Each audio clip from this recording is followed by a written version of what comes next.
Good morning, ladies and gentlemen. I have been given only a few minutes for this speech, so I would not go as far as the Vice Chancellor went in as far as observing protocol. I think I'll only do half of that. The Chancellor of the University of the Free State, Dr. Mogele, in absentia, the Chairperson of the Council and your colleagues on the Council, the Vice Chancellor, Professor Peterson, members of the Senate, members of the Institutional Forum, members of the Students' Representative Council, distinguished guests, ladies and gentlemen, especially the ladies and gentlemen of the moment, good morning. Tobela. I'd like to see some smiles on your faces. This is a very special day. As I said, I've been allocated only a few minutes, so I must really get started. I always start with a disclaimer whenever I have to make a speech, and the disclaimer is that sometimes people that feel that judges pull punches when they are making speeches, but we have a code of conduct that we must observe, and every single thing that we say is open to interpretation. And if we are not careful about what we say out of court, it may come back to haunt us in court with an application for refusal, with somebody feeling that you have already prejudged the case because of the statements that you made at an occasion. It is why we always opt for the safer route of having a prepared speech and just following the speech. Graduation ceremonies, ladies and gentlemen, are joyous occasions. That's why I said to you, I'd like to see more smiles on those faces. You only have to consider the lyrics of the song. It was the entrance song for the academic procession, the famous graduation song, Gadiamus Igitur. If you consider the lyrics, you will see that this is really expected to be a very joyous occasion. So please relax and enjoy every single moment. In many ways, ladies and gentlemen, a graduation ceremony is like a wedding. Very joyous, sometimes rowdy, and yet having its somber moments for all that are in attendance. The other similarity with a wedding is that at graduation ceremonies, you'll find that there's a lot of repetition. Speaker after speaker after speaker will be congratulating you, and we almost say the same thing. But that's only because the day is really so special. In my speech, I will dedicate some time to delivering a well-deserved congratulatory message to all the graduandi and their families. After all, this is what this occasion is all about. However, it would be remiss of me not to prick your collective conscience about the role that you still have to play in society and what to expect in your journey going ahead. But first things first, to all our graduandi, class of 2019, I congratulate you on this significant achievement. Well done, ladies and gentlemen. You did it. I know some of you took a little bit longer to complete your degrees, some a year, 2 years, or 3 years, but that really doesn't matter. As the Afrikaners say, die agter ons kom ook in die kraal.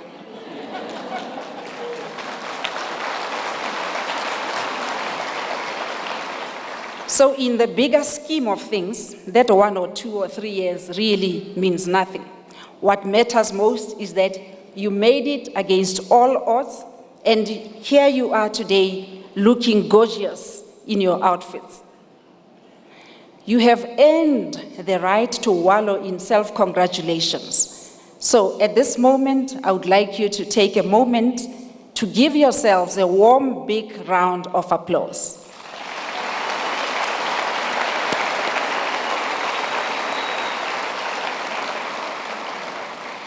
Ladies and gentlemen, I have no doubt that the support of your lecturers and promoters also helped to make your academic journey much easier. I think you'll agree when I say that they too deserve a round of applause.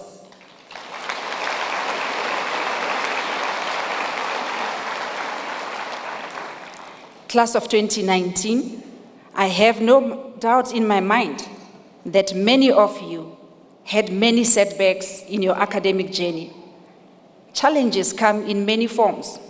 So your setbacks may have been your health taking a beating just before exam and impacting on your results. It may be your finances drying up or your personal relationships going pear-shaped. That's life. What is important is that you managed to rise above all those challenges, and today you are graduating. Clearly, obstacles are not always insurmountable. They often turn out to be a necessary evil that chisels us, builds up our resilience, and makes us stronger. While on the topic of overcoming challenges, there's a well-known story of Kenneth Nkosana Makati, who I think has now become a household name. He was a young trainee accountant working for Vodacom and was in a long-distance relationship with a university student. The couple's dire financial circumstances resulted in Makati developing the novel idea of Please Call Me, the free cellular phone service which enables a user without airtime to send a text to be called back, and I'm quite certain that all of you have made use of that facility as students. Now, although Vodacom had agreed to pay Makate a share of the revenue generated from that innovation, this undertaking was not fulfilled. And I'm free to talk about this because it's gone the whole hog. There's a decision of the Constitutional Court, so it's a matter of public record. The failure to honor that agreement pushed Makate to approach the courts for legal remedies. His claim was eventually adjudicated upon by the Constitutional Court, which ordered Vodacom to pay him compensation. This is a story with a happy ending, despite the fact that today there is a dispute about exactly how much he's entitled to.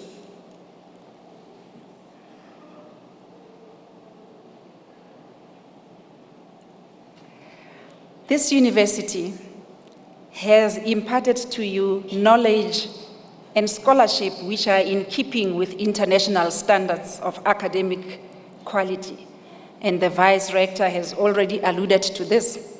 So I'm quite confident that all of you in this room are well equipped to proudly occupy your space as global citizens. The sky is the limit and the world is your oyster. This now brings me to the more somber part of the ceremony, a moment of reflection about issues that beset us. It is often said that life is like a book with many chapters. Some chapters are riveting and spur you on to continue turning pages in anticipation of more riveting stuff. Others are mediocre, and some even plain boring.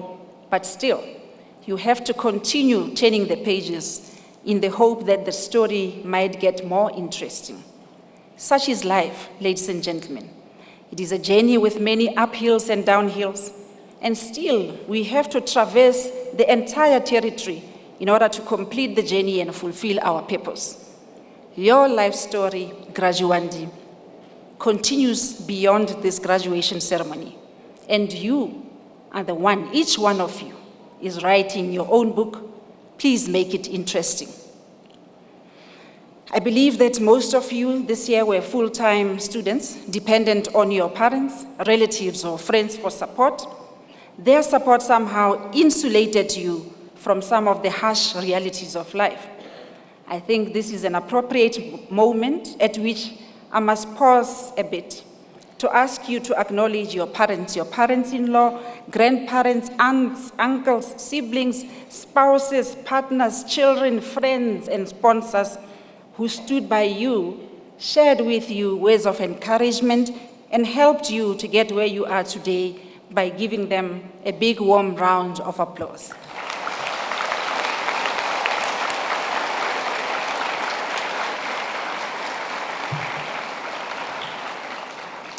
I did warn you that you will get a bit of repetition. I know that the VC alluded to this, but I'll say it too, that although you are graduating today, this is not the end of your learning phase. Ladies and gentlemen, life itself is a long learning curve. The moment you stop learning anything new, you must ask yourself whether you are still alive or whether you have joined the ranks of the living dead. As you are entering this new chapter of your lives, you may find yourselves facing new challenges. And the very first challenge you may encounter may be the big, ugly U word, unemployment. Last year, I was deeply saddened by the news that a young man from Mangaung had committed suicide after being unable to secure employment for 2 years. I vouched that at one of the graduation ceremonies, I will say something about this. And this is the first opportunity that I have received to do this, and I'm going to do just that. We must talk about these things, ladies and gentlemen. Let's go back to the basics. There are many things that cause frustrations in our lives, and yes, unemployment is one of them. Although most of you will have your own practice and thus be self-employed, the reality is that there are those who will need jobs to sustain themselves. Unemployment is not an insurmountable challenge. Please take it from me, somebody who has been in that situation. Back in the day, anyone seeking to enter the attorney's profession had to do at least 2 years of articles. After trying unsuccessfully to obtain articles for a full year, I finally decided to put my dream of becoming an attorney on hold. I decided to take a detour in my career path and accepted a position as a prosecutor. Ironically, it was during my stint as a prosecutor that a firm of attorneys decided to offer me articles without me applying for the position. So a delay in finding a job could just be redirecting you to something that is equally worthwhile. Be prepared to accept any job while waiting for employment opportunities in your chosen fields to unfold. And yes, be prepared to even volunteer your services without expecting any income. Once you reach my age, you will realize that the experience you get from any type of job, no matter how humble, adds value to any chosen profession. It makes you a rounded person and teaches you resilience. But sometimes, despite your best efforts, things don't quite pan out the way you thought they would, and you find yourself unable to find a job.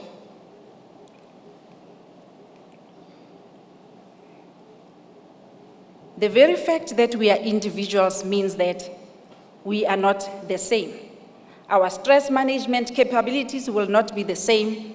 Our thresholds for stress will not be the same. Whatever happens in your life, always keep the tool called hope in your survival kit. Never ever lose hope. Find a way to deal with your stress. Consider psychotherapy. It is available. Consider it to enable you to deal with your problems. Thanks to the inroads that have been made in the medical field, there is absolutely no mental affliction that cannot be managed. So, do ask for help. And once you have learned to manage your stress and anxiety, you will be able to look at things objectively and will realize that you should never regard unemployment as your own personal failure, because it isn't. It's a temporary phase. You are graduating at a very bad time economically, both globally and domestically, but more so domestically. Chances are some of you may be unable to obtain a job or to sustain a practice. As bad as things may seem at the moment, stay hopeful. As Horace, the Roman poet, aptly put it, quote, "Adversity reveals genius, prosperity conceals it," unquote. And Viktor Frankl, an Austrian neurologist and psychiatrist and Holocaust survivor who survived the harsh conditions of 4 concentration camps, gives us courage. In his book, Man's Search for Meaning, he says, and I quote, "Forces beyond your control can take away everything you possess except one thing, your freedom to choose how you will respond to a situation." I think I need to repeat that. Forces beyond your control can take away everything you possess except one thing, your freedom to choose how you will respond to a situation, unquote. He goes on to say, when we are no longer able to change a situation, we are challenged to change ourselves, unquote. So yes, you can rise like a phoenix from the ashes of adversity. A young person that you can all relate to is the pride of our nation today and a toast of the beauty pageant industry for beauty that is equally matched by brains. I'm talking about the newly crowned Miss Universe, Zozibini Tunzi. From humble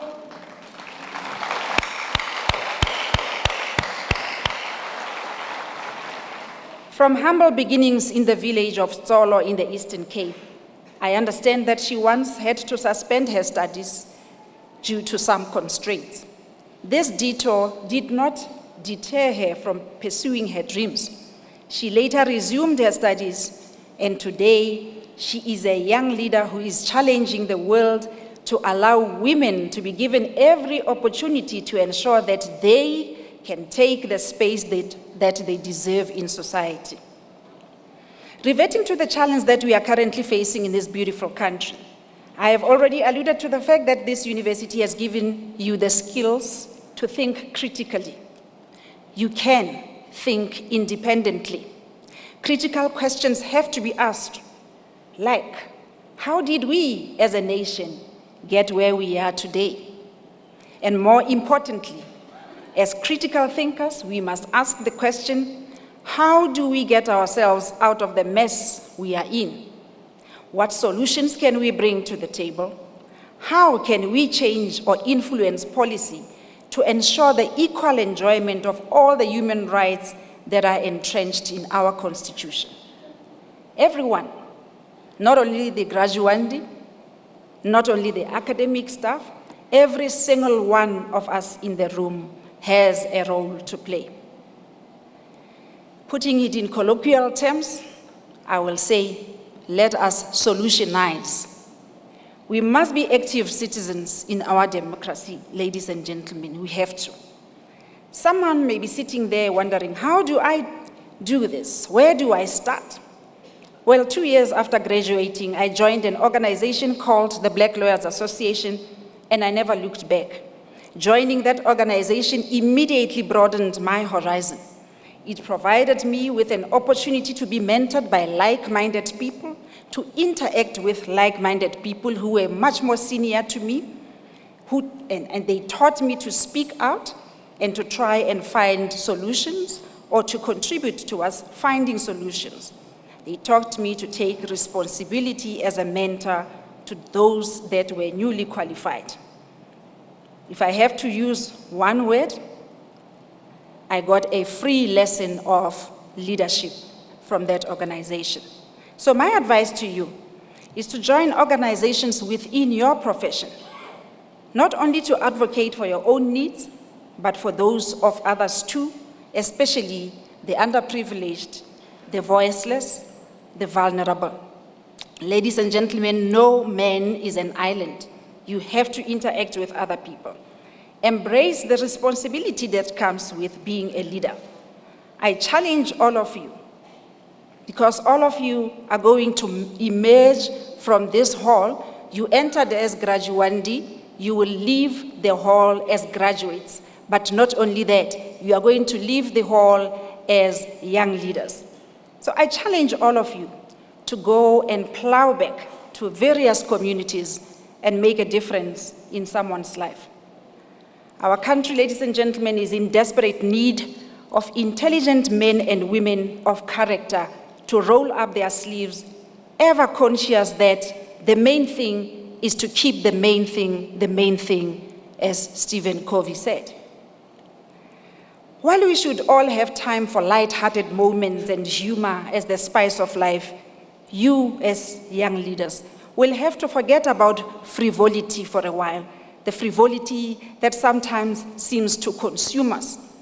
We are facing serious problems in our country, and the time for frivolity is over. The African-American civil rights activist Martin Luther King Jr. once said, "The function of education is to teach one to think intensively and to think critically.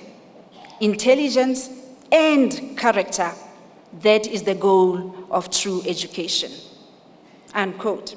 Now, there are two texts, one religious and the other non-religious, that describe the transition from childhood to adulthood very aptly, and this is very relevant for you, graduandi. The scriptures say, and I quote, "When I was a child, I spoke as a child, I thought as a child, but when I became man, I put away childish things," unquote. The Desiderata conveys the same message as follows, quote, "Take kindly the counsel of the years, gracefully surrendering the things of youth," unquote. Seeing that you are all graduating with degrees from the Faculty of Health Sciences, there's a problem that I need to pertinently direct your attention to before I go back to my seat. I would like to take a moment to direct myself specifically to the nurses and the doctors. We have many challenges in our country, and one of the serious challenges we face in this country concerns medical negligence. Now, when I refer to medical negligence, I'm not referring to something that goes wrong in a theater when a very complex operation is being performed. No, I'm talking about basic things like a lack of patient care. Medical negligence claims are draining the government coffers, for the government is eventually responsible for the compensation of victims whose claims arise from the negligence of healthcare practitioners at public hospitals, like medical doctors and nurses, and so on. Money that could be used to improve medical service has to be redirected to compensating victims who have suffered harm as a result of medical negligence. In a recent judgment of our court, and it was in the matter of AN versus MEC for Health in the Eastern Cape, a case concerning medical negligence arising from the failure to adequately monitor a woman in labor and the fetus. The Supreme Court of Appeal unanimously decried the deplorable conditions in our public hospitals in the following terms, and I quote, "It is appropriate to say something about the prevalence of matters such as these. Far too often, this court is confronted with serious and serial negligence in hospitals falling under the respondent. Whether or not the negligence can be said to have caused harm in the delictual sense, it is clear that neglect of standards has become pervasive in many such hospitals. Those reliant upon their services are receiving substandard care. During the hearing, this situation was put to counsel for the respondent. The response was that this sad state of affairs and the need for urgent remedial intervention had pertinently been brought to the attention of the relevant authorities. Despite this, such conduct does not appear to have abated significantly, if at all. The situation is to be deprecated," unquote. Now, having alerted you to this problem and its magnitude, I'm quite confident that as you take your vows later on today, you will do so as cohorts that will take their oath of office seriously and live by it. Always do your best, no matter how trying the circumstances may be, no matter how overcrowded the hospitals may be, no matter how unenthusiastic others may be. Continue to do your best, even if nobody seems to notice.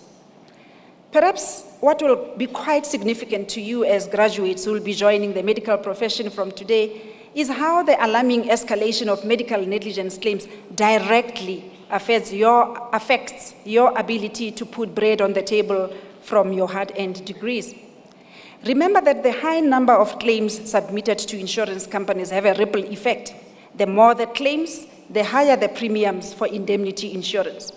Very recently, a young medical practitioner who had just qualified as a gynecologist informed me that he was unable to sustain his private practice because whereas his annual turnover was just above the 1.1 million rand mark per annum, the premium for the professional indemnity amounted to a whopping 1 million rands per annum. He was thus barely making a profit. Because the cost of indemnity insurance is an operational expense, it will obviously have to be factored in when medical fees are determined. So in the end, this expense is passed on to the patient, and decent health care may end up being unaffordable for the ordinary citizen. So the domino effect is that some professionals' ineptitude, left unchecked, impacts on everybody. Clearly, we can no longer look away and be armchair critics. We have to contribute towards finding a solution to the problem. I think, ladies and gentlemen, I have sufficiently pricked those consciences and do not want to put a damper on this very special occasion. Once again, congratulations on this achievement. It is a significant milestone. You have earned the bragging rights. Savor this moment. It is a very special moment, so in your own way, go out there and celebrate this achievement with your families and friends. I wish you all the best in your future endeavors, and I thank you.